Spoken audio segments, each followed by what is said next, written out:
Are you familiar? Are you familiar with the New England Journal of Medicine? Yes, of course. What does an editor for this journal do? What does an editor for the journal do? Yeah. I presume that he edits articles that are submitted to the journal. And what does the editor-in-chief do? Selects articles to be published. Okay. And what is your opinion about this, the New England Journal of Medicine? It is an influential medical journal. I'm going to read you a quote from a Dr. Edmund J. Safra, a professor at Harvard Medical School and a former editor-in-chief at the New England Journal of Medicine, and I'm going to ask you a question about it. Okay?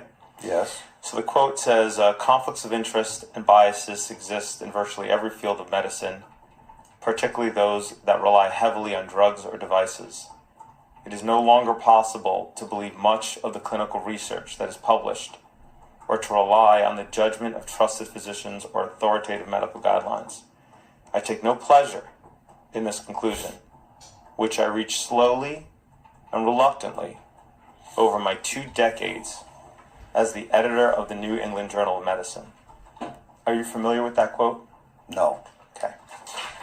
Then let me read you a different quote, again by Dr. Angel, in which she blames the issue that I just quoted, the issues with truth in medical publishing on individuals that use the legitimacy of academia to push pharmaceutical company agendas. Here's what she said about those individuals. She says, quote, "They serve as consultants of the same companies whose products they evaluate, join corporate advisory boards and speakers bureaus, enter into patent and royalty arrangements, agree to be the listed authors of articles ghostwritten by interested companies, promote drugs and devices at company-sponsored symposia, and allow themselves to be plied with expensive gifts and trips to luxurious settings. Many also have equity interests in sponsoring companies." Are you familiar with that quote? Yes, I think I have read that. You consulted for the big 4 vaccine manufacturers, correct? Yes. All right. You're in the corporate advisory boards of numerous vaccine developers, correct? Yes. You've received royalties from the sale of one or more vaccines, correct? Yes. You're listed as an author.